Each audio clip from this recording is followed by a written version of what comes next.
Welcome everyone and welcome to All In, All United. Remember the comment you made? I got from varsity. Run Ryan. Ryan. And everything. You have players out there. I think the fellas will take it more serious. Hey, what grade? That one at the goal. Yes, because at the end of the day, right now, Manchester United.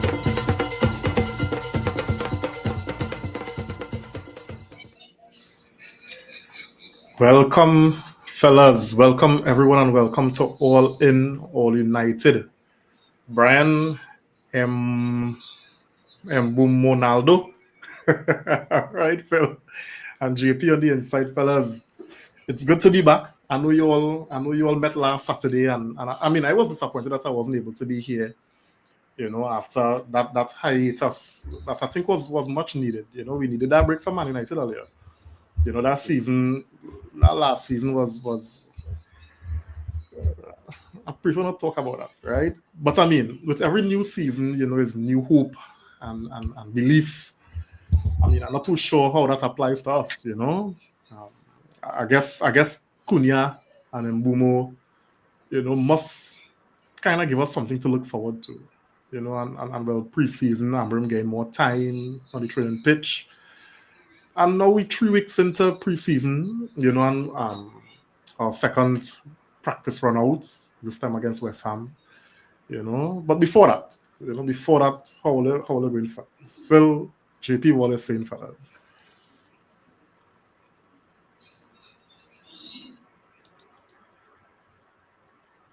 Well, all right, I cool. I know it's still here and there. Yeah, man, I cool. Got to be back cream. Yeah, man. The game wasn't too bad. Overall, some of the performances I see and I was happy with it. With that particular names that we will get into in terms of what we see them doing. So yeah, I agree with what I seen so far. We've seen some improvement with Dogu. And I'm happy for that because that left wing back is a serious position. So far, I'm seeing good things in this preseason. Yeah. Phil, what are you saying, buddy? Yeah, I mean, first win of the season. Hopefully, many more to come. But I'm doing better than what I saw from the highlights in the Leeds game. Definitely some players that stood out in this specific fixture. But there's some players that are doing the same foolishness over and over again. And you got to ask yourself, why isn't Ruben Amorim seeing this here? But I guess we'll discuss more later in the pod. But I'm doing well for now, man. No stress until the season starts in 3 weeks' time, right? Yeah, I ain't blaming you for predicting stress, right? I ain't blaming you. We again the fan base, nothing much to hold on to in terms of that level of chestnut, Arun on the inside, good night, man. Thanks for joining. Christopher on the inside, good night, buddy. Thanks for joining, man. And guys, don't forget to like and share the pod. All right. All know how this algorithm thing does work, and we want to get more people in on the content, right? Facebook and YouTube. And if you all didn't know, we recently got onto TikTok. All right. So we will see how that works. All right. So if you're on that platform, feel free to like and share or whatever else do there, right? Cool, man. So fellas, we want to get into the game, right? We want to get into the game. I mean, as much as United is annoy us, I just look forward to watching the team play, And I guess most of us would have been looking forward to seeing Mbumo play, right? And I don't know about Ole, but I was disappointed, right? No, this is what I just want to get into this before we actually go into other things, right? So this is what the manager had to say, because I mean, I guess everybody was of the opinion that Brian Mbumo would have played some part, right? But Amorim said Brian is just starting slow. He's not going to play the next one, which means that he's not even going to play against Bournemouth on Wednesday or Thursday, right? He said we hope to have Brian in the last game versus Everton. He's training now, so we'll see. Now, I want to ask, what are your thoughts on the decision to not include him at all. He's been training for a couple of days with the team. These are professionals. They were doing work before during preseason. He would have been doing some conditioning work while he was at Brentford waiting for wherever to work out, right? So the thing is that these fellas will always have some level of readiness to participate. I'm not saying that we're going to ask the man to play 60 minutes, or whatever. But the mere fact that he was left out completely and he will not be playing in the next game. What's your viewpoint on that? Is it? I don't know because I do agree with it, and the reason why, and I guess you all may or may not mention it, is I looking at other teams and how other teams do handle new signing. If the guy had an injury, well, then they can understand it. What is it? I mean, the sooner we can get Brian and Mbeumo integrated into the first team, the sooner we can see what he's capable of doing, not only by himself or with the ball, but off the ball, when other players give him the ball, when he also feeds other players the ball, just integrate it into the team, right? So if this is a guy that is supposed to be hopefully starting for us this upcoming season, why not integrate the guy into the team as soon as possible? We saw that Brian Mbeumo had, I think, the fourth best stats in the Premier League when it came to goals and assists last season, right? So it's not a player you would want to have fully integrated into your team as soon as possible. Did Matthias Cunha play the very first match versus Leeds? I don't see the issue with regards to putting Brian Mbeumo. Even if, okay, we didn't play him versus West Ham, but you're trying to tell me that he's not, that he can't even get a sniff. Who we playing next? I'm totally. It's not Everton. Bournemouth. You're trying to tell me that this guy cannot get a sniff of 15 minutes or even of half versus Bournemouth? Are we trying to tell me? There's so many things I want to nitpick with regards to Ruben Amorim in terms of some of the things he's saying in the press conference and some of the things he's seeing being happen on the field. But I'll just stick this where Brian Mbeumo definitely should be playing the next match, even if it's just the second half or the first half, in my opinion. Yeah, I agree. I mean, whether I'm in controller, but I see the same way you seen it, Phil. Go through JP. I don't know. Yeah, we could compare to João Pedro joining Chelsea a few days before he played his first match with them. And look at Rashford. Rashford got his debut for Barca today, but Rashford signed a few days ago as well. So I feel like Mbeumo with the team long enough, and he's an intelligent enough player to fall in. And I'm pretty sure he was keeping his fitness levels up. So, and the whole point of preseason is to bring up your match fitness, right? So I don't see what we're leaving him out for unless they have some kind of slight injury that they're not talking about. That's the only thing I can think, because otherwise I don't understand why he can't get a half an hour at least. Give him a half an hour run out. Even if we didn't see him today, they still have like when is the next match? What day that is? I think Wednesday or Thursday. Is this Thursday, I think? Okay. So then he still have a few days to train with the team again to pick up his fitness. So to declare that almost 4 or 5 days before the next match, he already not going to be playing. I think it had to be something with the injury. Had to be that they don't want to talk about some little knock that he probably have or something. Because other than that, it's not making sense. But the thing about it, right, is he involved in the team training sessions. So you ain't gonna risk a man because Xerxes not even training. Yeah. Right? So if that's the case, JP, then we shouldn't be even seeing him training with the group. Right. So then it's just that they're not making sense. No, it's not, and there's it. And you talk about João Pedro, the man, he didn't even show up for preseason yet for Brentford. For Brighton, sorry. And he fly from Brazil straight to America and join up with the team for World Cup, and he play the next game. And win the Club World Cup for them. He practically win the club, exactly. He win it for them. So I don't know. And I mean, we're taking him back too. So I don't know if it's something that just unique to Man United, or I should use the word peculiar, because even when we had signed Ugarte, I don't know if I remember, Ugarte was training with PSG, right? He was involved. He come here, and Ten Hag didn't play him and ball here already. But then he leave for international duty and play 3 full games for Uganda and for Uruguay. Yeah. So make it make sense, all here. But we at a stage where we just have to, trust the coaches and the manager and wherever, and we'll see how it goes. Let me just get some comments here before we move on.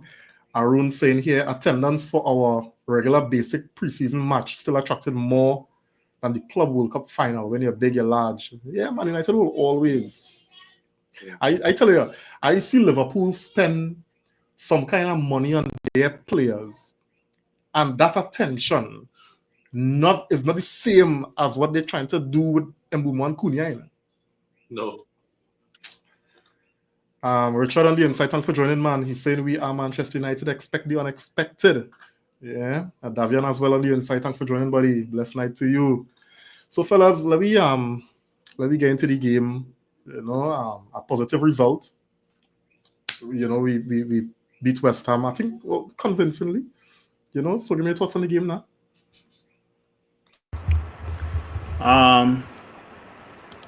There were points in the game where I think West Ham was a bit comfortable playing out from the back, and it kind of exposed our midfield once again, right?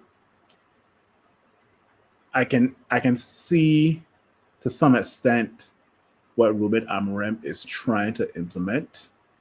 By the end of the day, you need energy in your midfield. And I don't think that we have that energy in our midfield right now. But here's the thing. I was impressed with a couple of players with regards to that first half. Kobe Manu stood out for me. Patrick Dorgu stood out for me as well. A lot of people give a lot of stick on De Ligt, but De Ligt also stood out in that match for me as well. One thing I was a bit concerned with regards to the first half, and lo and behold, the goal was offside, but one of our talisman, Ahmad, you didn't get him involved in the game much, right? The more we get Ahmad involved in our games, we have a better chance of not only assisting, not only scoring, but also threatening the opposition, right? So, but yeah, Kobe Manu, Dorgu, Cunha's hungry. I can tell Cunha's hungry for sure, right? There are a couple of times I think he got bodied off the ball or he gave away the ball, but he looked to win it back. He looked to win it back immediately, right? So, still think Aiden Heaven is a bit. There's potential there. Let's put it that way. I don't want to say anything bad about the guy, but there's potential there, right? So looking forward to see what he can definitely contribute for the rest of this preseason. But I would say there's a style of play that the team is trying. Let's put it that way, right? And you just need to get the players on board for this style of play. So let's see how the next couple of games go versus Bournemouth and Everton. And the first game of the season for us is against Arsenal, right?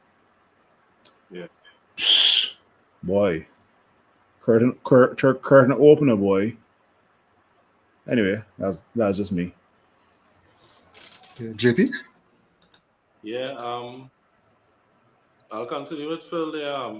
I think Kobe was very good in midfield, and I think Ugarte next to him as well. Ugarte was doing a lot of cleaning up, and I feel like he understood his role in clean up and pass it to Kobe or whoever else closest to him. He wasn't trying to do too much with the ball. So I think he understands his role there, especially if we have a ball player and ball carrier like Kobe next to him. He could trust him to just give him that ball and let Kobe do what he needs to. Dog will look very good. I actually saw Rasmus trying it. Real unfortunate that shot didn't go in. The first shot he got that came off the crossbar. It was real unfortunate because he showed a real good turn of pace to get in front of the defender there, and it make me see some usefulness with him if we playing like that. If we playing against teams that will give us a little room in behind, you're seeing where Rasmus could have a use with his strength and his pace. If he had finishing to that, then he could be a problem when we have games like that where we have a little more room in behind.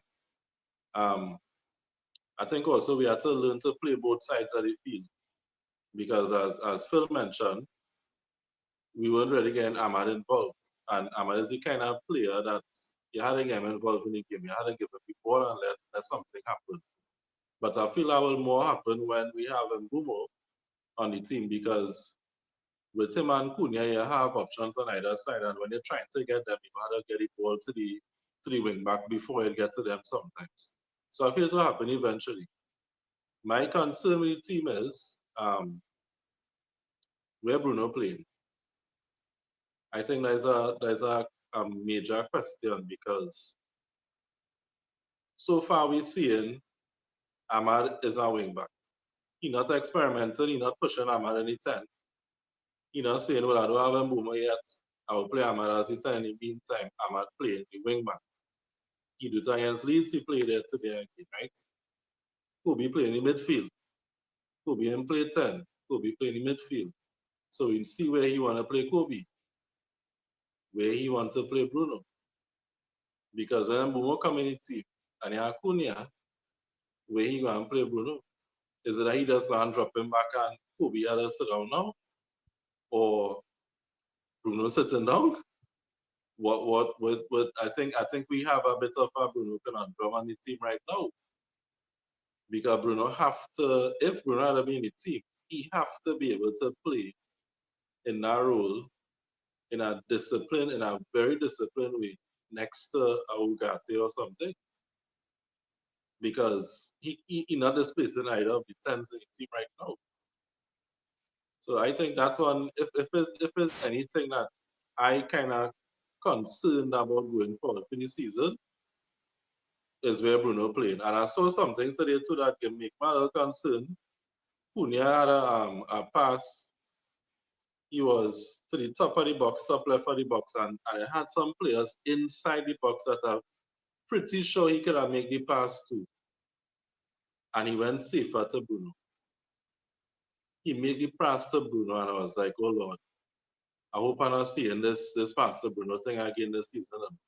Because I saw two players in the box who could have get the ball, and he passed to Bruno. So yeah, that Bruno thing is something that had a sort of. Yeah, I definitely agree with you on that. Right, this thing regarding, and the thing about it is really a conundrum because Bruno I don't think Bruno ever missed a penalty. I think he missed one against Martinez in the Premier League a couple seasons ago, right? And that is when Martinez did the right. Yeah. But apart from that, Bruno he does step up to the plate. He scored a brilliant goal yesterday as well. So it's like he got higher there. He causing confusion, right? You know, he causing, and I guess Bruno is a victim of his own versatility. You know, the fact that he could fill a role anywhere you put him. He will give you all he could give you. Yeah. You know? And because of who he is, the captain, he endearing, he available, and Amarim said so much times, he's available, you know, and by mere fact that he's captain, it make it hard for you to drop him. So it's like everybody else gotta suffer to make sure Bruno play. And it could affect a fully I don't want to be misinterpreted here, right? But it could affect a fully functional team where everybody have the right fit. I don't know if you understand what I'm saying, right? Because we know he can't displace Mbumo and Cunha because we spent $113 million there, like Amorim signings. You can't displace two of them. But you have to wonder whether the manager will push one in the 9 just to facilitate Bruno. We're seeing something looking so nice with Ugarte and Kobe. Now it's only one game. So we can't jump on a horse and ball. Well, that's what we're going to use going forward. Right? So chances are when Mbumo come back, we might see Bruno drop back at the expense of somebody. But and I think I was telling you that this earlier today, JP. I don't know if the fact that Mbumo not going to play against Bournemouth is just Amrim delaying the inevitable decision. Yeah. Right? Because when Mbumo come into this team, he's supposed to, more or less cement the right 10. Right? And then that will mean Bruno has to either drop back or drop out. Right? Because if, let me say, we against Bournemouth, Kobe and Ugarte continue like this, then the only person who I see him suffering here is Hoyland. Yeah. Right? But, I mean, okay, thumbs up, yeah, but we're taking out a natural number 9 to put in somebody because we can't drop them. And I don't know if that's the best for the team now. The same question I posed to you, Reem, I posed to JP as well, too. Go through. When I sent you the voice note yesterday. So, here it is, JP. The season start. Does Amad Diallo have a place in the starting 11? Right wing back. Yeah. Okay. Where does Diallo play? On the bench. No. The next question I gotta ask is, do you think Ruben Amorim will do what you're saying? That is a more difficult question. This is a serious question. I'm not even joking because I am because I remember last year or earlier this year, I think we were discussing what's Amad Diallo's best position, whether it's at the 10 or is at the right wing back.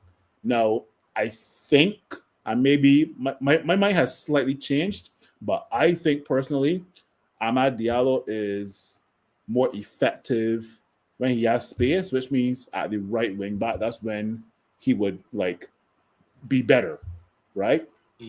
Now, we've seen also last season that Diallo can't be dropped unless he's suspended or injured, and then Dorgu. If Dorgu keeps up this sort of form he's in right now, he got to start at left wing back. But Phil, let me just I could just interject. Now, Diallo run our games last season. While I agree to it could have a little Portuguese bias, but I think it was still kind of circumstantial, because Ahmad was injured for a long period of time, and then when Ahmad came back, I think we didn't buy Dogu yet, and we was getting rid of Malacia, and whoever. So that is why Diallo had to play, because he was just being he was available, But I think the mere fact that first game against Leeds, Ahmad play in the 10, in the right wing back. I can't remember if Diallo did start that game. I can't recall. Right? And then yesterday, that was on the bench. I think unless Ahmad have a real drop in form, I think that position more or less secure for and here's the part. There's the best part of Reem and JP. I am 100% agreeing with you both. I am an advocate for Amad Diallo starting at that right wing back, but will Ruben Amorim play the guy there? And that's why you ask this question: if he has a place in the because let's say Mbeumo hits the ground running, Mbeumo got that position locked off as the right number 10, Cunha on the left, right?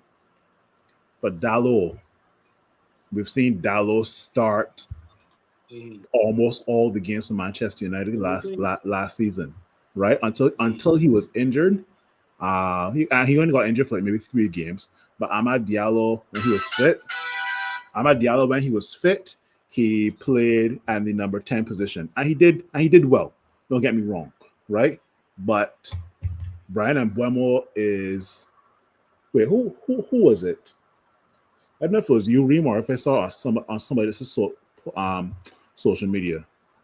Brian Mbuemo playing at the number 9 position, and Ahmad playing at the Ahmad playing just diagonally from Cunha. Is that possible, or that's not possible?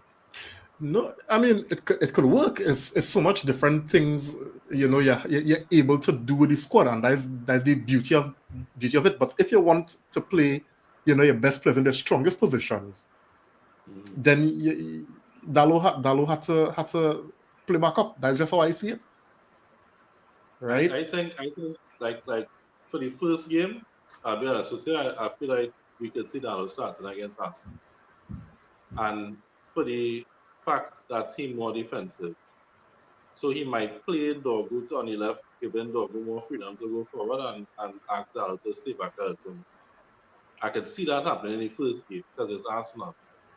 But when we play in other teams, like for instance, our Bournemouth, I would expect to see Dalo starting that game. So for tactics' sake, I can see him wanting to start Dalo when you're trying to be a little more defensive.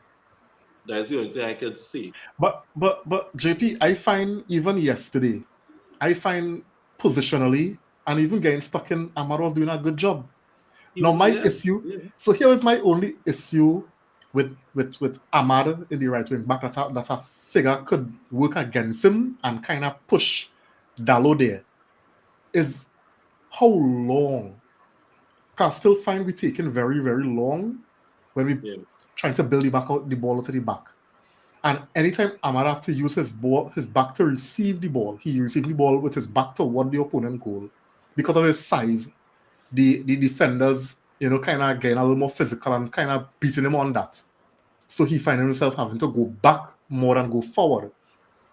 Every time Ahmad facing the opponent and they give him the ball, you're seeing positive movement, you're seeing forward movement, you're seeing things happening.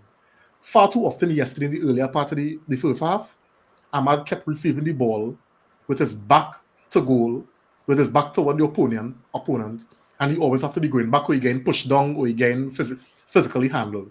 And for me, that could be the issue that could push Dalo ahead of him.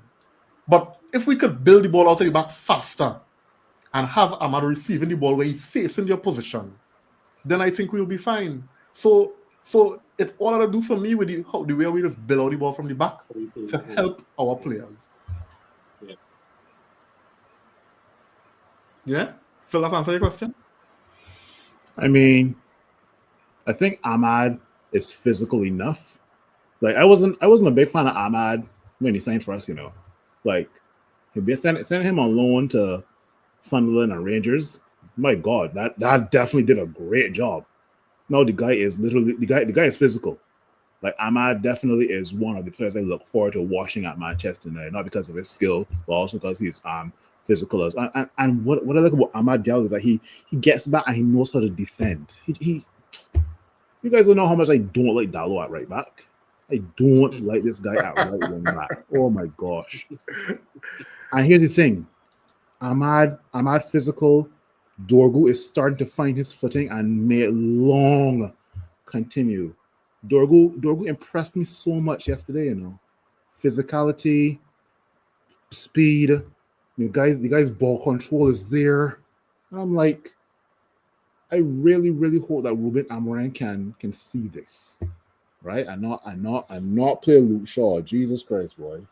Yeah, nah. I think that man play Luke Shaw anytime at left wing back this season. No, listen, that's it. Done, boy. And yeah, I think yesterday proved that you see Luke Shaw and the next one, Mason Mount. Them fellas them fellas irrelevant, right? Or they'll get a little choke in the Carabao Cup and whatever, right? Or they're not relevant. I feel Luke Shaw middle name is back pass or safe pass, right? Because that man could never make a progressive forward pass in his life. But going back to something you mentioned, Phil. I was talking to Nico, and I tell him, I can't say nothing about your boy Doggo, boy. I can't say nothing about your boy Doggo. Doggo look. No. But here's the He thing. look good. We were me and you, Reem, and maybe a couple others were criticizing Dorgu based on. Well, rightly so, eh? Rightly so. I Rightly so. ain't taking that back. Yeah, but the man did well against Leeds. The man did well versus West Ham. Yeah, and there's it, eh? Phil, we will give praise where it's due. So it's not like we just on a witch hunting, you know? Yeah. If by now you're watching this podcast and you have not seen us criticize the likes of Harry Maguire, then turn around and give him praise, then you definitely don't know me or whoever else is capable of seeing that a player can do shit but then improve afterwards, right? But if you're constantly doing shit, we can call it out. But if you're doing well, we're also going to acknowledge it as well too. So correct. Let me just get some comments real quick, fella, before we continue, right? Simeon on the inside, good night, man. Thanks for joining, buddy. Saying we're ready for the Premier League B League. Simeon, Davian saying, I have a feeling Doggo is going to be a beast. Yeah, Doggo looking good. He looking promising. It's just our final third, that's all. Yeah, and I even see some little promise there too, Phil, because one of my issues was with Doggo was that, and I find he looking, sensible with the person. Yeah. So let me see. I ain't want to jump out yet, you know. Well, let me see, right? Let me see. Christopher saying here, Rasmus have potential. Ease up the youth. Nah, next comment. Next comment. Rasmus deserves no ease there. Rasmus deserves no ease there. We be real. Because one thing, yes, he has potential, but you know, it's our real players patch. This team, we talk about the potential to the 27th. So that we don't do this potential talk now. Right? Rasmus going into his third season in Manchester United. They had an okay first season, an absolutely terrible Pro League standard second season. Your third season, it had no ease up. Is it I hit the ground running or hit the road? Hit the road, Jack. Simple. Yeah. Yeah. And I mean, yesterday, like there's how I see it, right? Hoyland, known for running, physicality, and that is what he gave us yesterday. So it's nothing out of what's, you know, Hoyland could give. One of the issues that we were highlighting last season about Hoyland is when you're not scoring, what else you're giving the team. Yesterday, play breakdown at Hoyland for, right? There was one play where he get the ball and he tried to I don't know why he just do that for. He tried to flick it to Cunha and it was overhit. And West Ham took it and they were close to creating a chance on goal. Right? We want, when we play the ball up to our number 9, that you could give the midfield and the rest of the team some kind of respite where we can move forward. But if you can't even hold up the ball, right, then why are you there? I must say that, you know, he had Kilman on his toes, but I still feel as though Kilman dealt with him, you know, pretty well. Right? The running was good. I mean, it was, as I say, JP, it was a real hard luck with the shot that hit off the post. But there was another one where he tried to cut it for Kobe. It got intercepted, but the ball ran back to him, and he was supposed to slip it to Bruno. You understand? And he tried to pass, and it went over the post. So these are the kind of things. Sometimes, you know, we know you want to score, but sometimes our assists might even help the confidence. You know?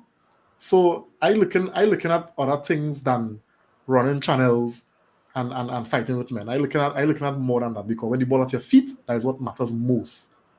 Right? And when the ball at your feet, you're giving me substandard, as Simeon say, Pro League B. I'm not Pro League, Premier League B League.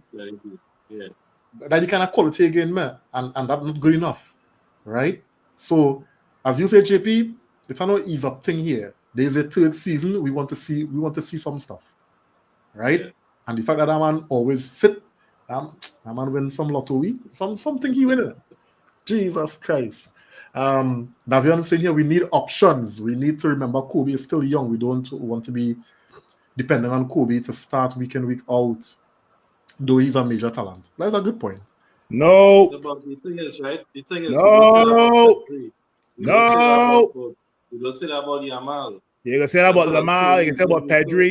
Look how Barcelona Pedri. and Spain playing Pedri in Euros, Lamar in Euros and Nation League. Barcelona, man, done with this comment about the guy's still young and all this bull crap, man. Come on. France playing Mbappe. France playing Mbappe at 18 years old. Monaco playing Mbappe at 18 years old. Man, done with these type of comments. Oh, come on. If you are good enough, you're old enough, okay? Ban these sort of comments, man.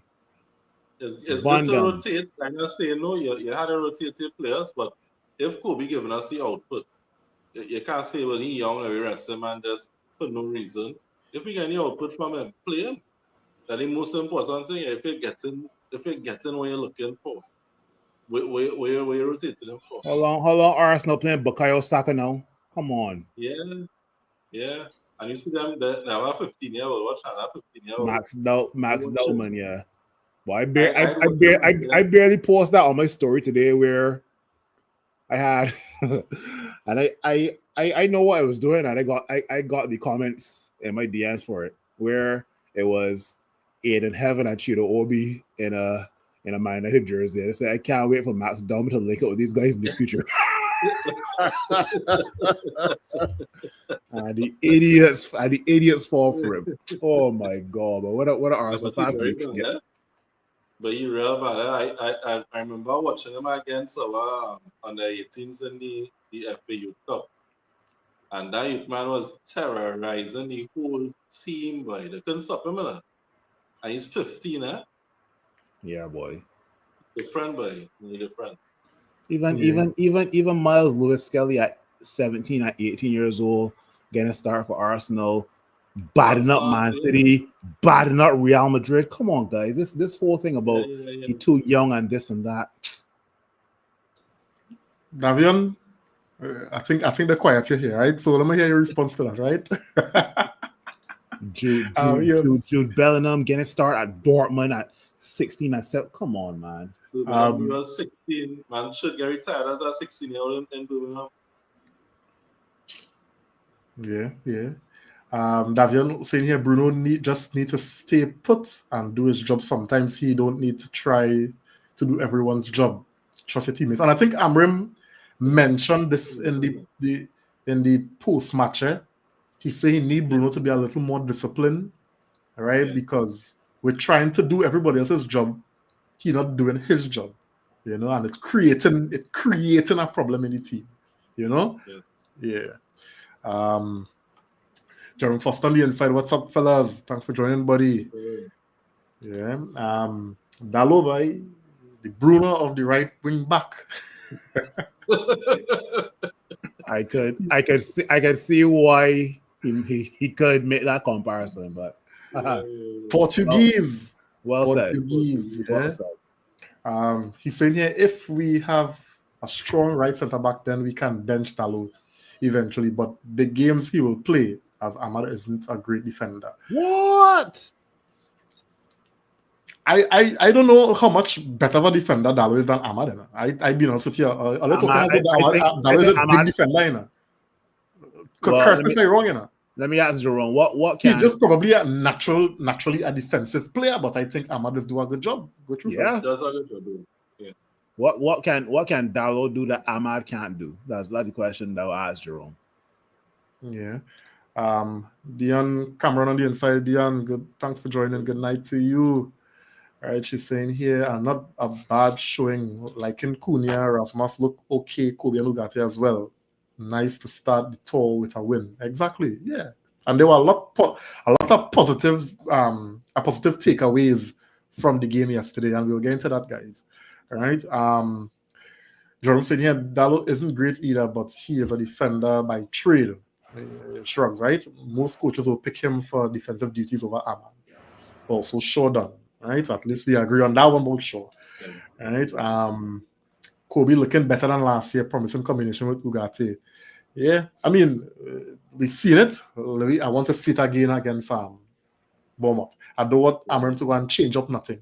You know, it's like almost if you see something that that's a promise, let me try it again. Let me go again. You know, don't change. Don't mess with it.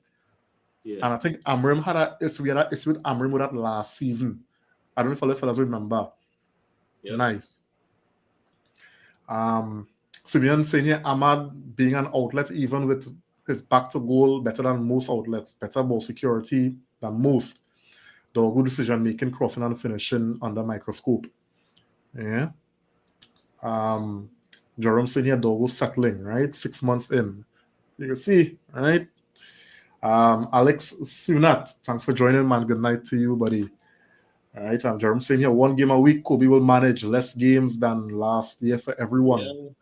Yeah. And that will cause a lot more competition in the squad. It might also cause more unsettling, not unsettling, but more unpleased players, if I could say that. So, but tell us something. I think we need to trim down the squad, or what?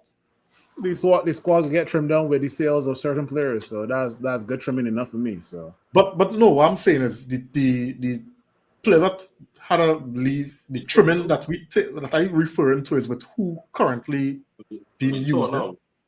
Yeah, I think some players got to accept their role as a bench player. That's what I gotta say. Yeah, if you can't accept your role as a bench player, then you either find another club right now or get with the program. Honestly, so we don't need Luke Shaw. We don't need Luke Shaw at all, because when you think about it, when Martinez fit his first choice of centre back, you have Eden Heaven, and Euro could still play that position. We have options to fill that spot. We don't need Luke Shaw in the team at all.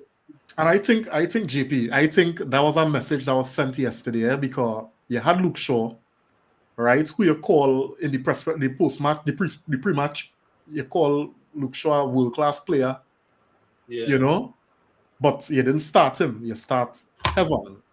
You know what I'm saying? So I think messages being sent to players, and they had to take note and read the room and throw your frame. You know? Yeah. Jerome saying here, we have to hope our boy JJ is as good as the Arsenal fella, right? Oh yeah. JJ bad too, huh? JJ very bad too. Who's JJ? He's a youth man. 14, I think, and I think his Barca was trying to buy him, and we had to block it. What's his name? What's his name again? I think it's JJ Gabriel, if I'm not mistaken. But I heard that name before. Yeah. Very bad. I think he's 14 and he's playing with the 18s already and score like about at least 5-6 goals with the 18s when he started playing with them at the later part of the season. Yeah, and I like some of the work that Ineos doing with the academies. You know, we're bringing in players that have a real high ceiling, you know, and it's either they make it into the first team or we sell them for big money. So I think focus. That's something I was wondering, like for this season, a player like Scanlon, how come I think he's a player should get sold? He at that point, because he's a full international with Gibraltar, and I don't think he will make that step up to the senior team, because he is not one of the players that you see Amarim call up as yet. And I feel like he's one of those that we could make a sale of, and he looked like championship level, if I be honest. He's not. But how much you feel we will get for him? So I think it could look like a 15 million plus a 15 like him, because for who? He's a full international. For who? Even though it's Gibraltar, but I mean at the same time you have caps. Okay. Wait, who you talking about again? Scanlon. He featured with the senior. He trained with the senior team a couple of times last season. Yeah. I know we have a youngster that plays with Gibraltar, but that's his name. I can't remember if that's his name though. Yeah. I don't know if I'm pronouncing it wrong, but he's a striker, no? Like a winger kind of tennis. He can play that role. All right. Yeah. Jerome said here, Ahmad has fight and smart, but defenders basics, I mean, like positioning in line, etc. No, I get your point. All right.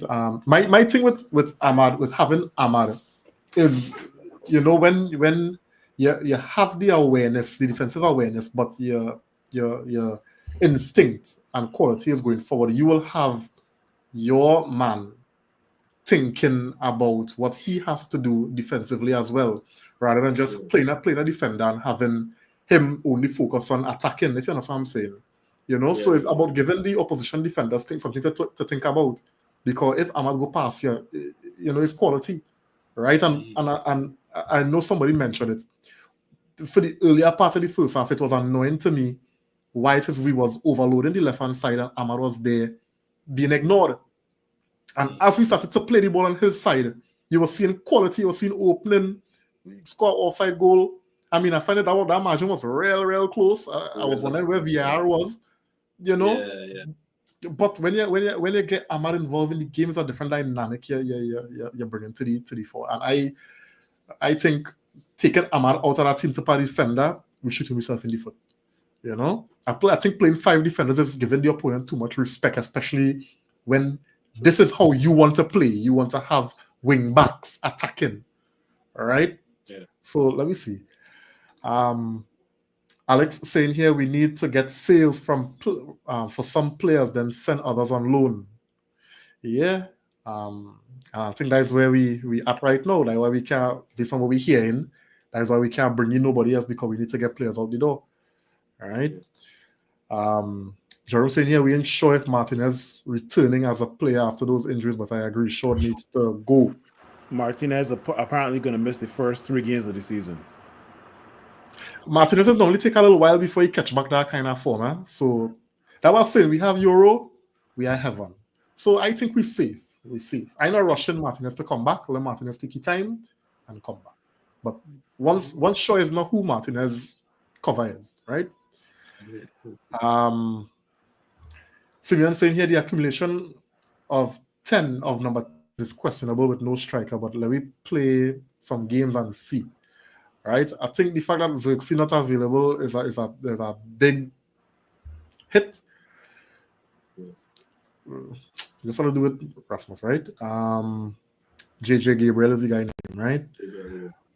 Davion Senior sell Rasmus. All right, with our man Lock here, he could be here just like Shaw after 10 years. The shots, man. Yeah. So I want to ask you about Cunha, right? Cunha, this is Cunha's second game with us. He come in highly rated. He get the number 10 jersey. What have you made of Cunha so far? And what have you seen, or what does he add to the team?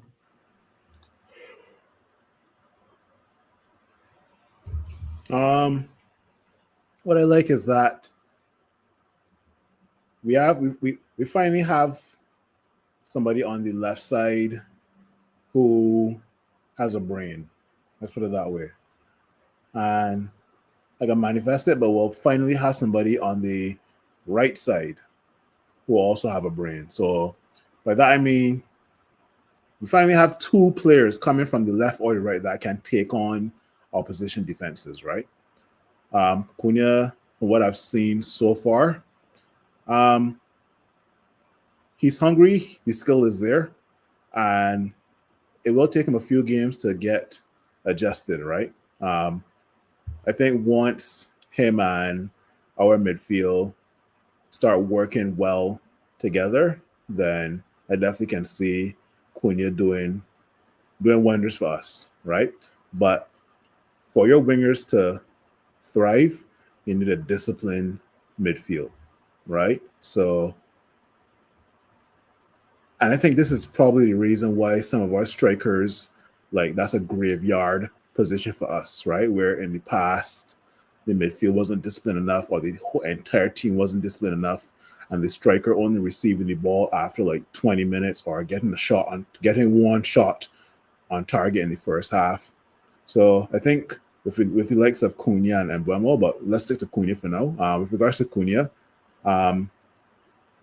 let's see if he can definitely take us to higher levels, right? But in order for him to do that, the midfield must also be disciplined as well, too, right? So, Yeah.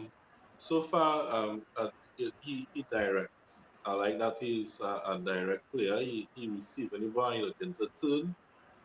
Looking to go back too much. And I think that was the problem we were having. But we going back too much.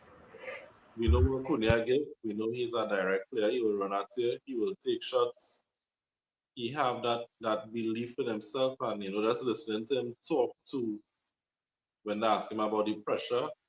I think the answer he gave was the perfect answer, and it didn't seem like a manufactured thing. It felt like a genuine response. That this is why I want. This is why I come in here for, because we had players before who show that the pressure is too much for them, right? And they want people to do all the work for them. So it's good to have a player who want to take on that pressure, take a big number, a number 10, and want to carry it. And I feel he is capable. And you're seeing him settling in already in the team. It will take a little while to just settle with the other players, but I expect him. So far, what I see from him is you're seeing the difference in quality. You're seeing that he's going to add something better to this team once he's settled properly and gel with the rest of the team. Yeah. I think for me, what I think he adding is that directness as you say, JP. You see that directness, boy? Um and quality with it as well, eh? He willing to work hard for the team. You're seeing him all about the pitch because even yesterday he was on the left, then he was on the right. Yeah, He was trying to link up. He trying to, and you can see trying to understand his players. So what he could do, you know, to benefit or for the team to benefit with his teammates. So you could see that he learning still. But I don't know why it is every time when even when he used to play for Wolves, I don't know why I seen a type. No, although don't take my head for this, but I seen a type of a Wayne Rooney kind of region, right? yeah, Here, I'm not saying this is Wayne Rooney for us, but I yeah. seen that kind of dog. I seen that kind of direct Brilliant. player.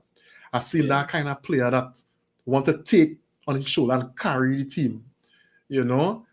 And Mm-hmm. I hope we could get something. If we could get half or three quarter our Rooney Yeah. used to give the team through Cunha, then listen, I'm taking that, you know. Yeah. So time will tell, but this is what we're seeing, and I really hope he could come, to really fulfill everything at Man United, So that's what I'm looking forward to. And I mean, we seeing, a little bit of signs. I mean, I need him to get our first goal, to get that duck off back, right? Mm-hmm. And I think with that he could settle and we could see a little more. But I mean, I think Cunha is a massive player for us. Even in the dressing room, from where we hear, and he vocal, you know, and these are leaders, and they what we need, you know. Mm-hmm. Um, Let me just get some comments here. Christopher saying here, what are you seeing Xerxes beside dribbling? Now, if I honest with you, I don't think Xerxes is a dribbler. All right. No. I used to coast on the way he is carried. He's carried the ball like them horse on them. Who does wrong with that ball? 1 foot pulling the ball, son. And so I don't really see him as a ball carrier, a big dribbler. What I think Xerxes has, the man has a very high level. He's very He has, technical. yeah, he's very technical. He's very intelligent. Right? And what I also saw, Christopher, is his ability to adapt. Right? Yep. When he just came to Man United, he came with his Italian way of playing, what worked for him there. But he was able to adjust and adapt his game. He's using his body a lot more intelligently now. His first touch, what we asking Hoyland to have, he has that with his eyes closed, right? Mm-hmm. And that first touch would benefit the team. So he may not be the type of nine to run in behind, but he's the type of nine to facilitate. I think this is what Xerxes brings and what he When does. Xerxes first signed for us, I think after scoring on his debut, he did f all until because this was a guy we want to sell to Juventus, right? But fast forward, between Xerxes and Ahmad are the favorite players I love to see when Manchester United are playing. Xerxes is definitely one to hold up the ball the right way, bring players into the frame as well. And one thing I like about Xerxes is that similar to, I can use these two names because they have a similar playing style, Wayne Rooney and Harry Kane. This drops so deep for the football, and Xerxes does the exact same thing, right? Yeah. It's almost like when you have Hoyland on the field versus Xerxes, it's night and day, right? When Xerxes drops for the football, he holds it up, he looks to the left, looks to the right. And what I like about this guy, he also can pass with both feet. I love it. A player that can pass with both feet definitely gets a lot of credit in my book, right? So I'm definitely missing Xerxes. When Xerxes got injured versus, it was West Ham? Newcastle. It was Newcastle, you sure? Okay, he scored versus Lyon, and he was having a good. Okay, if it was Newcastle, then okay. Okay, he was having a very good game versus Newcastle because I remember he got injured because he dribbled through a couple of players and somebody fouled him or something like that, or he twisted something. But yeah, he strained hamstring. Another hamstring injury. Yeah, so Xerxes and Ahmad definitely the two players I actually look forward to seeing when it comes to match day for us, right? So. JP? Yeah, Xerxes, I mean, come on. When you think about the players we signed in Cunha and Mbumo, think of Xerxes playing with those first when he could hold up the ball, turn and pass, and you have those kind of runners in behind. Going, and you know the quality that they given when they receive the ball. That's for instance, think of the pass that Garnacho got from Xerxes here, pick up game that he messed up. If that was Cunha and Mbumo, close the eye and you know it score.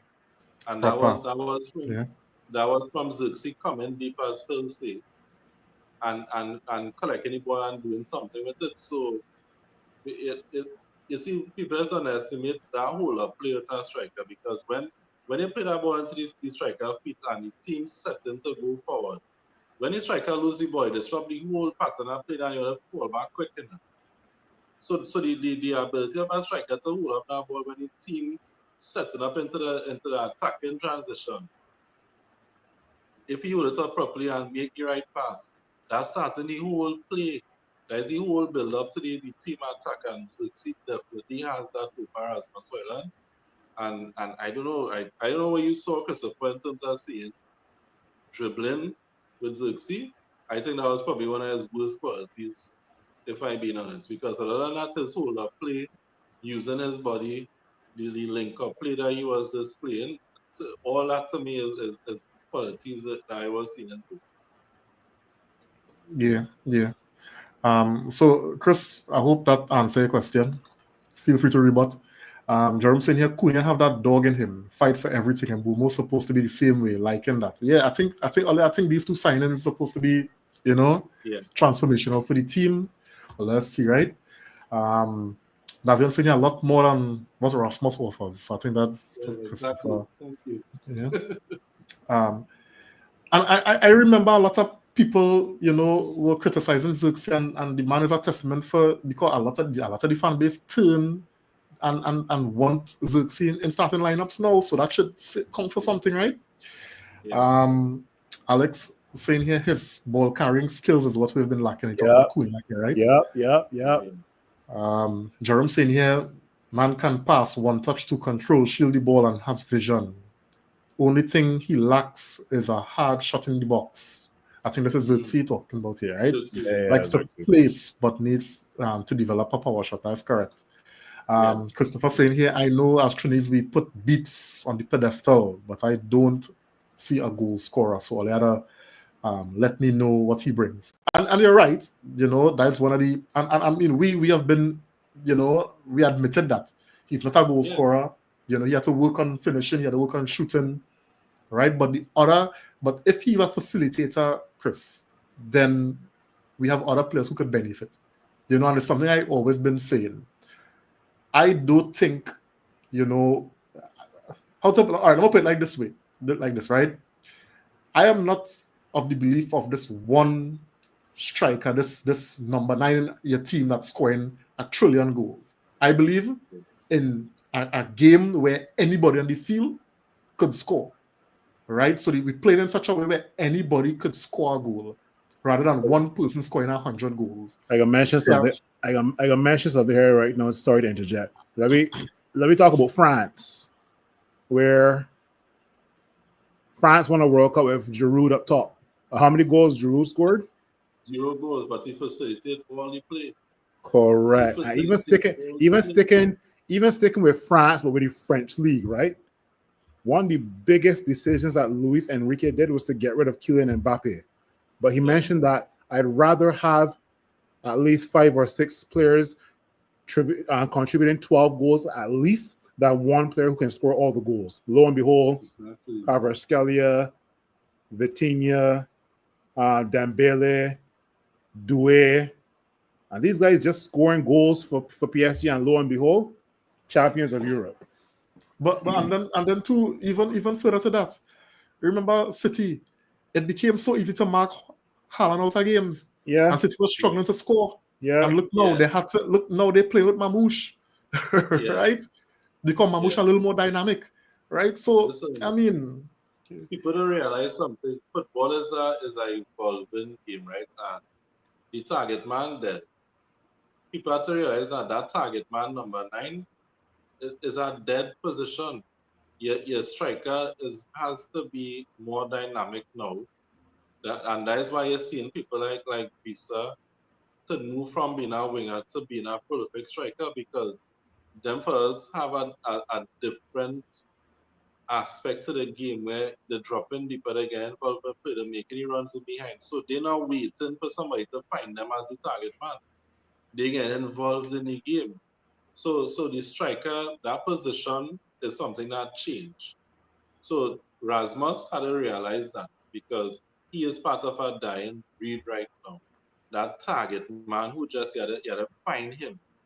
You had to come and find the ball, and that's why Harry Kane was ahead of the curve with that.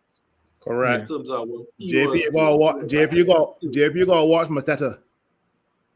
Yes, bro. I keep saying I want Mateta in his team. You know how long? Matata dropping deep and Lincoln play like a number 10. You got Christopher Sylvester. You got to watch Mateta, boy. Man, I love to see the guy hold up play, boy. But even when and we could take it even further. João Pedro Yes. is not a number 9. His starting position is a left-sided player, and look at how he understands the dynamics. And João Pedro ain't the biggest in stature. No. You know, so it's your ability to control the ball, link with players around you, have that kind of intelligence, that kind of IQ, and a team go thrive. You know, you're getting goals from Neto, from Palmer, from João Pedro. The goals coming all over the place, and that's what you want. You know. We'll just see where we're at. All right. So Christopher saying here we're describing a 10, not a 9, but I will say a false 9, right? He isn't a 9, Davian saying, right? So why is he here if he's not a 9? So I think we explain that to Christopher. I think he understands, because those things will. I don't care what number you guys calls her. See, once he does his job for us, I could care less, my guy. Yeah. Yeah, so I think all these things came about while we were talking. So I don't know if all this would have answered these questions for Christopher, right? Jerome saying here Xerxes will be like mana to Mbuma Cunha. Yeah, and then we hoping we really, it would have been so much better if we could have seen something, you know, during preseason. But the unfortunate injury, so we just had to do it what we have right now, right? Kiel Andrew on the inside, thanks for joining, man. And he says he agrees with Jerome, right? Jerome saying here, I agree with that. Best teams, any player can and will score. If one man score all your goals, someone will shut him down. Yeah, and as we will see happen with City for a period, right? Yeah. Yes, man. Good night to you. Thanks for joining again, man. For all we know, Mbumo and Bruno might have the most goals, right? Davion Senior Bobby Firmino was the man making a lot of plays for Salah and Mane. Yeah, another example. Exactly. Another example, right? KL Senior traditional nine is no longer a thing in truth. You have to be involved in build up. Basically, Correct. had to be a waza, and Rooney was proper, Yeah. right? Javid on the inside, glory, Man United. Thanks for joining, man. Good night to you. Just passing through. Hopeful optimism this season. Yeah. So, guys, I want a little to identify from a one winner and one loser from the game yesterday. I'm gonna say winner in terms of the individual performances. It could be from the starting 11, but everybody who would have featured for Man United yesterday. One winner and one loser. But one winner and one loser in terms of like, well, Who would have staked a claim for themselves, and who would not have really done well for themselves. Oh, I got a bunch of losers from that second half, my guy. So, well, we just got one each, right? Oh, you're lucky. I can start positive.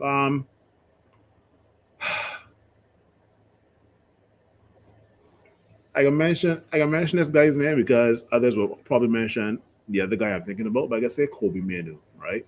Kobe Manu definitely, I think, with his ball carrying ability, he's a midfielder that brings a different set of skills than like your Bruno or your Ugarte, right? So that's something we definitely need in our midfield. He's my winner, and in terms of staking a claim for starting for Manchester United, I think he can do that job, right? Loser, boy. Luke Shaw for one, definitely. He ain't got no say in even the bench for Manchester United, right? So he is. If his contract is renewed, this gotta be a joke, man. Thing, gotta be a joke thing. If he runs it down like Phil Jones, by all means, buddy. I don't think anybody will touch Luke Shaw with a 10-foot pole, honestly. How long again Shaw have on his contract here?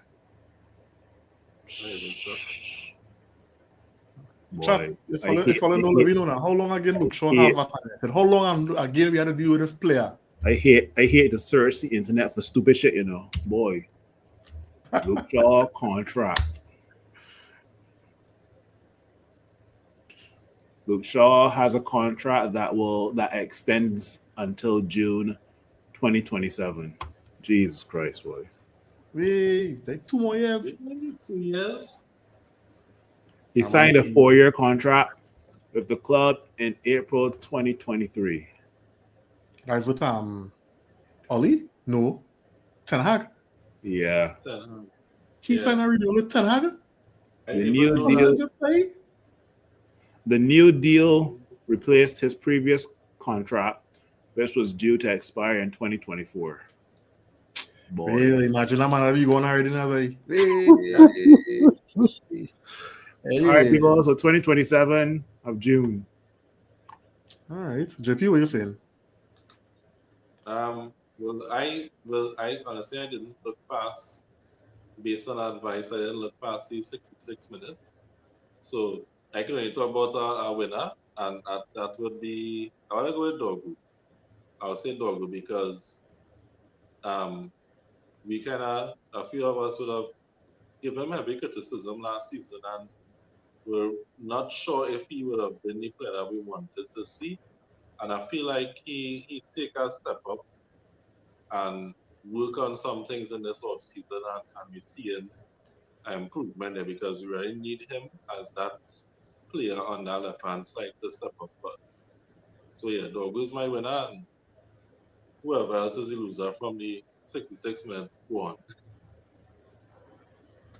Yeah, for me, well, I mean, the two mentions I fully agree with, Dorgu and Menu, and I'll lean in more to Menu simply because a lot of conversations, a lot of questions were surrounding Kobe Mino and where he could fit in, the midfield requiring X, Y, and Z, and Kobe don't have that, and yada, yada, yada.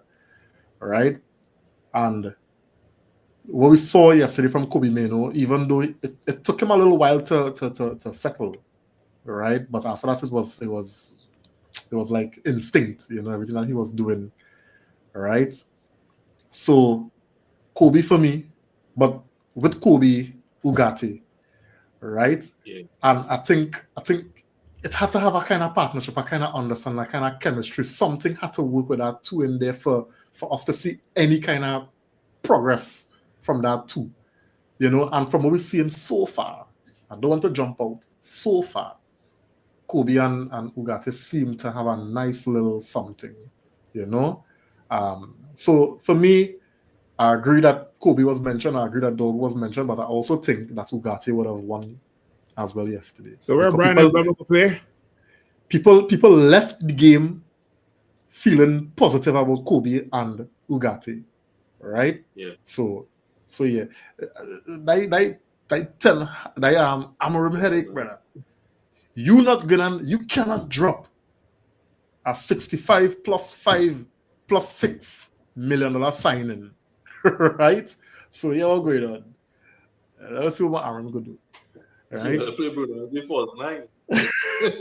I don't see that gonna happen because if Kobe and Ugarte continue on this upward kind of, what you gonna do? The fact that I am not against Bruno and a false 9, because I think having a midfield of Kobe, Ugarte, and then above them, Embuemo and Cunha. And then Amad and Dogu in that midfield as well. So I don't see why, unless well, Bruno's a harder worker than Kobe, right? So we'll see, man. It's a good thing to have. Yeah, but sometimes see, I hear the hard work talk about, but it's not always about working hard. It's about working smart too now. True. Yeah, agreed. And Carrick talk about that. Carrick talk about that. In his interview with Rio recently. Yeah, he talked about, for him, Rio was telling him, for him it would look like if he had an easy game, a quiet game, but it requires a lot to do what he does in that position, the way he does it. You got to reread in the whole game. You got to understand what's going on, when to slow it down, when to speed it up, how to receive the ball, when to pass it off. They have a lot you got to do in that position too. So Carrick didn't look as the hardest worker. He wasn't one of them running down men at 100 miles an hour and tackling hard and thing. But what he was doing was really important. So to me, if you have Dogo doing, not Dogo, if you have Ugarte doing that work next to Kobe, then Kobe is the brains in the midfield. And he is the one keeping it ticking, and he is the one controlling the tempo of the game. I think that's how that partnership should work. Agreed. I mean, and there's no way saying that Bruno don't have a place in the team, right? But I'm just trying to, these phrases we just try wrong with working hard. Yes, work hard. I'm not saying don't work hard, but let me work smart now, True. And my loser, well, because everybody says sure, I will just throw in Mount, right? Come on, then I don't know what Mount do. I don't know. So them fellas surely didn't say nothing, then do nothing for Amorim to be thinking about starting them against Bournemouth, right? Unless Amorim just decide to do a madness, right? We'll just get some comments here, guys, before we look to wrap it. Jerome saying sure lose, Kobe win, right? Saying sure have about 2 years left. Saudi is our only hope, all right? So this pen splashing cash, and I show them they're going around show. All right. Kiel saying here, Meno has to step up, to be honest. This is his time to prove that he can play in a 10 when needed, or mostly as a 6 or 8. All right. Navion, I don't know what you're laughing at, buddy.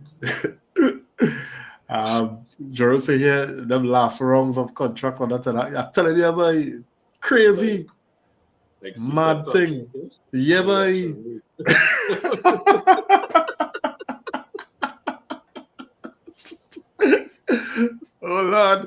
Yeah, if Baby was around, he'd have got a contract too. He'd still be here. Shucks, man. Christopher said here, I understand what others saying about Zirkzee and Hoyan are at best bench players right now, and this is agreed, right? Both are lacking key characteristics that make them a suitable striker at United, right? I agree with you in that Watkins is ideal. Yes, and as I was reading that, I was going to say that, Christopher, because Watkins giving you a bit of what both Hoyland and Zirkzee have the running Yes. behind, right? The pressing, the tenacity, but he could also hold up the ball. He's very intelligent. He could link the play and he could score, But if we're being honest, Xerxes the things that Xerxes lacking can't be taught: pace, shooting power, etc. While what Hoyland lacking can be taught: hold up, play, time his runs. Thoughts, fellas. The things that Xerxes lacking cannot be taught, but the things that Hoyland lacking can be taught. Discuss. With regards to pace, there's certain things that you can do as an athlete to, like, let's say, for example, strengthen your hamstrings or to strengthen the ankle with regards to getting you like faster, right? All could be what you eat as well to what you're working on in training as well, who you're running against. If you're running against the coaches, yeah, you're getting it faster. Come on, the coaches are like in their 50s and 60s. But if you're running against, like, I don't know, if Rashford was still here, you're running against him, then obviously you won't win, but at least you would. At least that's competition for you to get faster, right? And at the end of the day, when it comes to shooting power, they got coaches that can teach that as well too. Bruno as a player can also lend a hand and show you how to shoot with power as well too, right? So it's all about which part of the foot you hit the football with, right? So it can, to some extent, be taught, but I still agree with your comment with regards to there's more teaching that has to be done for Hoyland than for Xerxes. So, JB? Yeah, and Boomer's our next one. If the video ring you send me, the technique he using to get the power, that is something you can teach a player. And again, Rio was talking about Lampard in his West Ham days, and he said Lampard, one of his shortcomings was his lack of pace. So what Lampard did was he brought his spikes to training, and after training every day, he was working on his speed, and his speed improved. So I think Xerxes could work on it as well, and because it was the same thing for Kobe. I remember I was talking about it in terms of Kobe. Kobe could work on his speed, so Xerxes could do that as well. But the thing is, not all players have to be the same. Xerxes will give you something different, so he do have to be that quick in behind striker. And the other things that he brings to the team is important as well. I think more than anything, if we just get some finishing from Xerxes, because a lot of the strikers that we're talking about, they get like 12 to 15 goals in it. You're not really getting 20 plus goals out of a striker these days. You're more getting that from the wingers. So you're looking more for 20 plus from Mpuan, Cunha, and your striker. You're looking like about 15 goals in it. There's only men like Haaland and thing who putting up ridiculous numbers as strikers. If you look at Watkins and Mateta, the names that call in. Then for us, it's like between 15, like I think Watkins reached 17, if I'm not mistaken. And Mateta was somewhere between 12 and 15. But that's the kind of numbers they get from them. So if Xerxes could bring goal scoring into his game, then yes, that would be better for us. But I don't think he have to be a running behind, because as I said earlier with Rasmus, we have that in him. So if he can learn to finish a little better, that is another element that you can have in the team when it's needed. So, you need players for situations. And I think Xerxes overall is the better player. And if you add finishing to his game, he's a much better player than Rasmus. Yeah. Well said, fellas. I don't know, Chris. I don't know if you're pleased with that, right? and it's not that Xerxes is as when you say Xerxes lacking pace, it's not like Xerxes is like as slow as Yeah. like a weg Yeah, he not- horse he or not- like yeah, a he not slow. Mertesacker. The man He not that slow. is not like Rashford pacey or Theo Walcott pacey, but the man still has some speed there. He actually got faster as the season progressed. I don't know if Yeah. I noticed that he got faster. Yeah. Kale saying here, Shaw still here since like 2013 for that telling you like them men and them. Bunch of Hey. Jerome saying Bruno must play. Falls 9 indeed. Yeah. Listen, we have to accept that. Bruno play, right? Yeah, but no play with that. Yeah. I mean, I goalkeeper, right? Yo, boy, I see something that say that one honestly he expected to be back for the Arsenal game, boy. I said no, No. Yeah, I mean, imagine that. Everybody else played so good. We get Watkins, Mbumo, Ballen, Cunha, Kobe and Ugarte, Ahmad, Dogo, everybody balling, and Amram sit down and say, yo, Bruno, you got to play in goal. And I'm like, let me see if he's a real captain oh or my not. God. Listen, yeah. Ooh, hey, Eric, welcome and thanks for joining me. Saying Mount on 250 a week as a bench player. Yeah, that wild. Not real wild. No, crazy. That's crazy, boy. Because I'm saying, sorry, I'm harping on the striker thing, but it's a major weakness that hasn't been addressed. And it's vital that it's addressed. Yes and no. And I think we said it numerous times. If we get facilitated, and the goals could come from different places. We've gone past. Yeah, we've gone past. We don't have about 40 goals with 2 players already.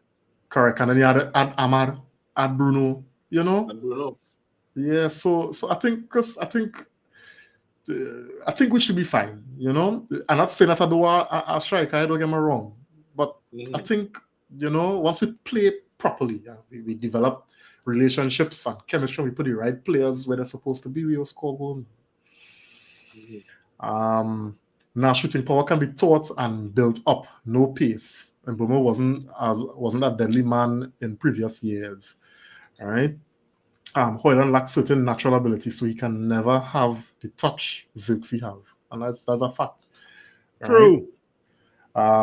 Kiel here, to me, Rasmus' awareness and that knowing where to be, danger zone is missing. Hold up play as well. Yeah.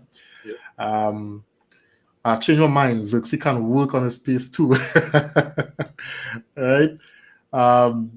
Kendall Coffee, thanks for joining, man. He's saying only 2 preseason games. Let's see some consistency in gameplay first before we think these players have earned sure starting spots. Well, the decision had to be based on who we have, bro. And I'm telling you, from what we've seen so far, there's not much that could change in terms of the starting lineup.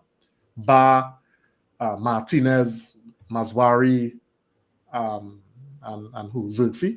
Apart from that, plenty things more or less given, unless we buy new players, right? The first game is like 19 days away. Just saw that. Yeah. And if the way how they're treating this Mbumo signing, then who will we sign now? Eshwater starts versus Arsenal, unless we sign Jesus, right?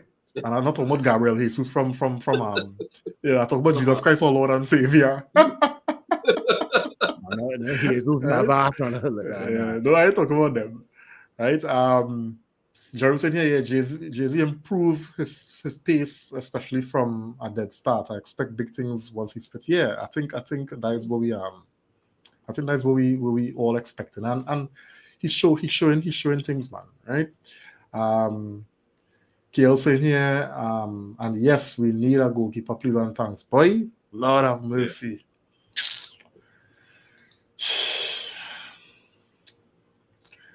Jeremy saying here, I feel fixing centre mid is more important than buying a striker. Both need a centre mid. Both needed, but centre mid will fix a lot, including chances to get forwards. Chances to get forward. Fix a lot, including chances the forwards get. Yeah, good. Yeah. Christopher saying here, You need a gunman to win big trophies. Arsenal had lovely goal scoring wingers, but no gunman. And win FO so far, right? There will be a problem now that they sign that gunman Gyökeres, and elite number 9 isn't there. We go see. Right? We go see, Christopher, we go see. Again, we're not arguing that we need to get a proper number 9, but the whole idea of number this guy coming in and scoring 1,000,000,000 goals, I think that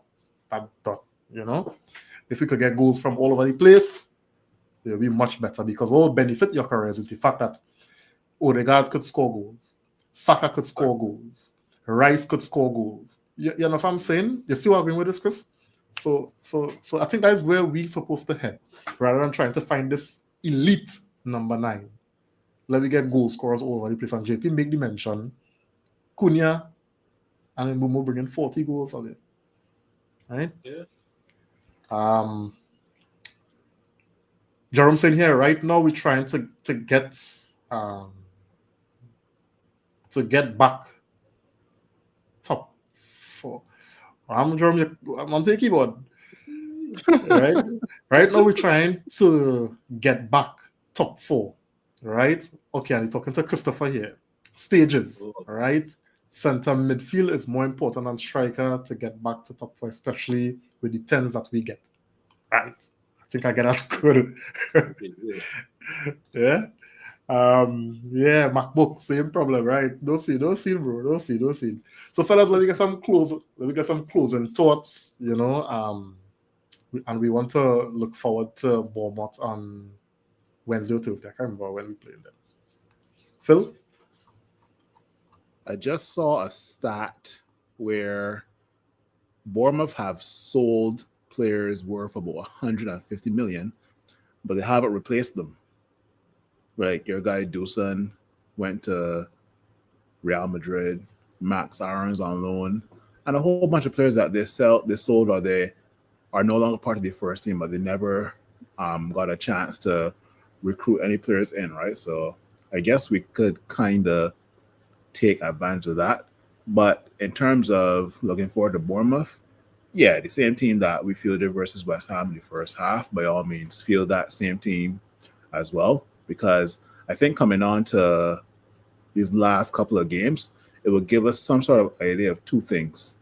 The type of play that we're going to implement in the season to come, and then maybe 7 to 9 players that will be in the first team in the first probably 10 games of the season, right? So by all means, start this starting 11 again, and hopefully we can put about 3 or 4 past Bournemouth.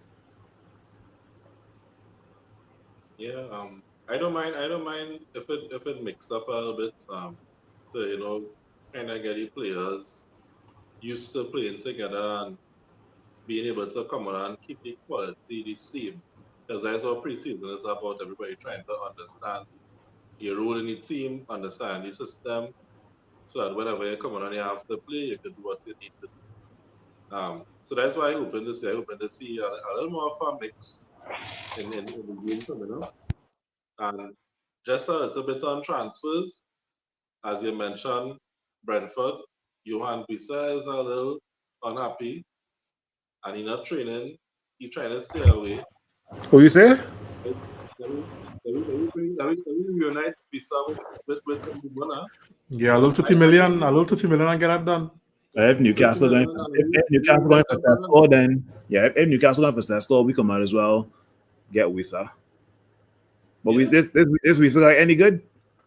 We mean if he good, Phil? What do you mean? What do you mean? All right. He was one goal behind Mbuma last season, no? You sure? I'm certain. All right, I got ask Christopher Sylvester about with Wisa then. For me, it was a little concerning. The level of drop off that we saw when the wholesale changes were made. It was bad. It was bad to the point where it was scary. Right, and I know it'll never be like that in the league. But the squad depth we always spoke about, you had to be able to rely on some form of squad depth, right? The idea is that you'll go through a full season with no injuries and that kind of thing, but them things really happen. So at some point, you're gonna have to rely on these other guys. And because I watched the game with Everton and Bournemouth before, and Bournemouth made a lot of wholesale changes, and the level didn't drop. In fact, Bournemouth scored the third when they made a set of changes, right? And when we made the Lola changes, we went into survival mode against West Ham. And if it wasn't for Altai pulling off a big save in the dregs, we would be talking about a draw here, and the conversation may have been different, right? So perhaps I don't know if this way I was saying, JP, but perhaps it might help Amorim if he makes some changes to the team. Maybe start Casemiro with Ugarte. I don't know. I'm just saying, because earlier injuries has happened, and you don't want two players playing for the first time in the when the actual real football starts. So. And Amorim did say he was happy with the team.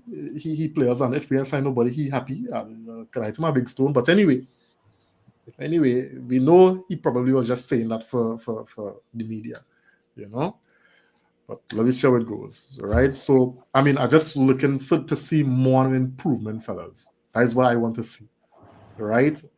I know people that always say don't get carried away with the wins. We want to look at performances. But we had to realize as well that wins this help confidence, and confidence is let players buy in to something, right? So we can't underestimate the importance of winning, even though it's preseason, right? So let the wins come now, right? But let's we want to see how we winning. We ain't just getting lucky like under Ten Hag in preseason, the second preseason, not the first one, because the first one was good. So let me just get these last 3 comments on the rapid, guys. Well, 4, right?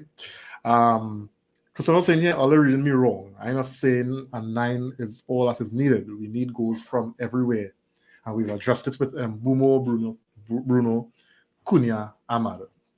So we have goals in the team, but Amorim's system works best with a proper striker, and Xerxes ain't it, despite all the praises all they're singing.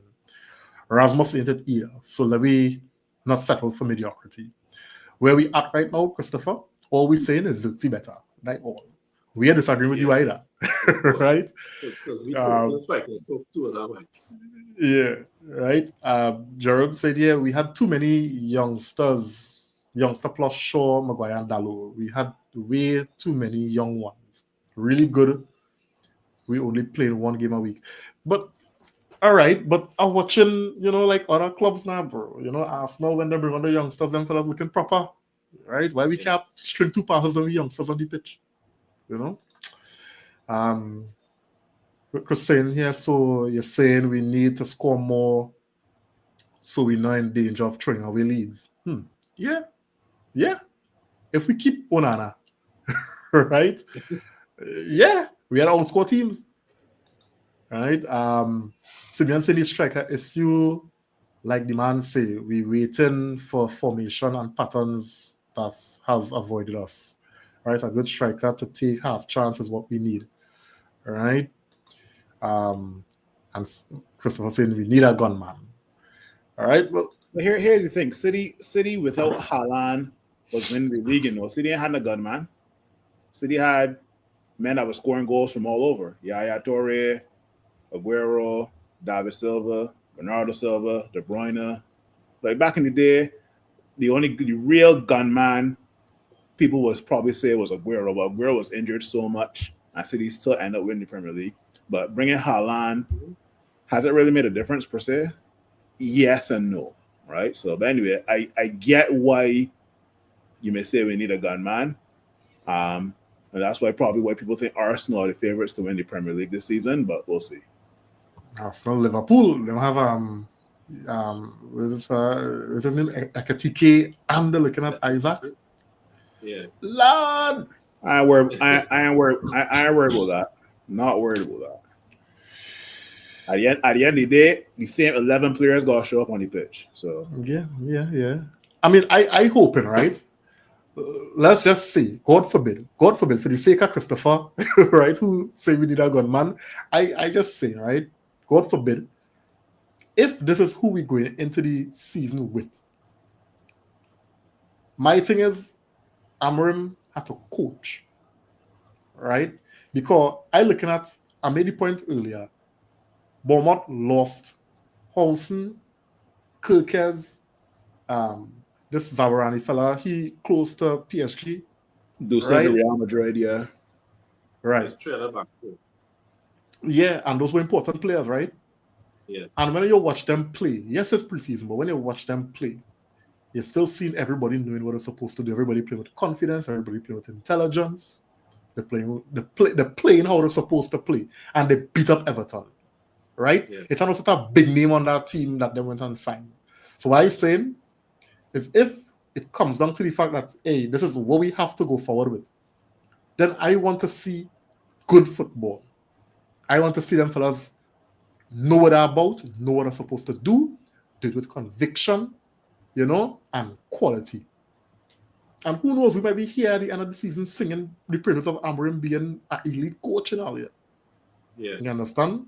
So, which means Liverpool could sign whoever they want, City could sign who they want, Chelsea could sign who they want, X could sign who they want, but we playing football and players know what they're supposed to do and doing it. Yeah. And putting in effort week in, week out. I ain't saying I want to sign in, so don't get me wrong, right? Yeah. Let me get the last set of comments here, guys. Kurt on the inside, later as usual. I'm Kurt. Good night to you, man. Thanks for joining, man. Yeah, Kurt. Jerome saying here, we need a knife man. So Chris say we need a gunman. Jerome say we need a knife man, right? Christopher saying here, City will need trouble with Haaland. Right? But the point is, Chris, it became very easy to lock off City after a while. They were very predictable. You stop the Bruyne passing to Haaland, and then you block off Haaland, and that was it. City game was done. Yeah. Jerome saying here, is Etikite or Eketike? Etikite. Etikite, okay. His favorite, his boy, he actually supports Manchester United, Yeah. You have plenty to prove for that money. I'm not sure he ready. But the thing about it is them fellas coming into teams that proper. So yeah, so them fellas could do well, man. Yeah. Fact is our youngsters physically underdeveloped and has always been. They only muscle up in the first team. That's the difference. Okay. United today, thanks for joining. Liverpool is not my favorite to win the league. Okay. Who's your favorite? All right. Anyway, so fellas, again, those in the comments, we do appreciate, the time that you all spent with us here, the comments, the interaction, the engagement, the likes, the shares. I must say we just always keep it respectful, which is what we always try to achieve, Everybody have different opinions, but we remain respectful, which is good. Right? So guys, don't forget to like and share. We're on YouTube.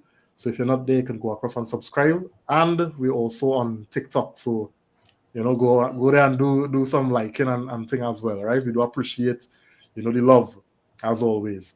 So Phil and JP, fellas, it was good.